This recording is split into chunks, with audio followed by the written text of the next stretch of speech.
விஜய்க்கு எதிராக போட்டியிடும் நடிகர் விஷால். நண்பர்கள், நம்ம போடக்கூடிய வீடியோக்கள் உங்களுக்கு பிடிச்சிருக்கு அப்படின்னா லைக் பண்ண மறந்துடாதீங்க.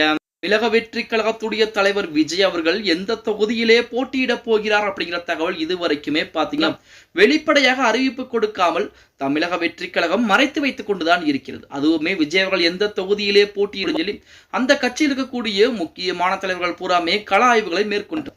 இது ஒரு புறம் இருந்தாலுமே 2026 சட்டமன்ற தேர்தலிலே தமிழக வெற்றி கழகம் வெற்றி பெறாவிட்டாலும், அதாவது மெஜாரிட்டியுடன் வெற்றி பெறாவிட்டாலுமே விஜயை எப்படியாவது சட்டமன்றத்துக்குள் அனுப்பிவிட வேண்டும் அப்படிங்கிறது தமிழக வெற்றி கழகத்துடைய மிக மிக ஒரு முக்கிய நோக்கம் அவட சொல்லலாம்.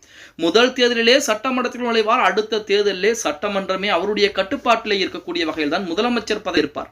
2031 விஜய் மிகப்பெரிய விசூல் இருப்பார். இப்படிப்பட்ட ஒரு சூழலில் விஜய் எந்த தொகுதியில் போட்டியிடுகிறாரோ அவருக்கு நிகரான ஒரு நபரை, அதாவது சினிமா பிரபலம் கொண்ட ஒரு நபரை களம் இறக்குவதற்கு திமுக தயாராகி கொண்டிருக்கிறார்.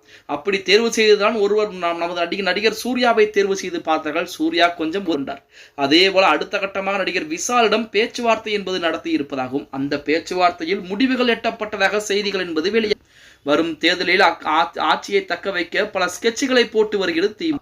இதில் ஒரு ஸ்கெட்சாக விஜய் போட்டியிடும் தொகுதியில் விஷாலை களம் இறக்க உதயநிதி தரப்பும் அவரிடம் பேச்சுவார்த்தை நடத்துவதாக கூறப்பட்டது. உதயின் நெருங்கிய நண்பர் என்பதால் விஷாலும் இதனை ஏற்பார் அப்படின்னு சொல்லப்பட்ட நிலையிலே நான் ஏற்கனவே அரசியலுக்கு வந்துவிட்டேன் என சமீபத்திலே தற்போது விஷால் பேட்டி அளித்திருந்தார். அந்த பேட்டி என்பது மிகப்பெரிய அளவிலே வைரலாகி கொண்டிருந்தது அப்படின்னே கூட.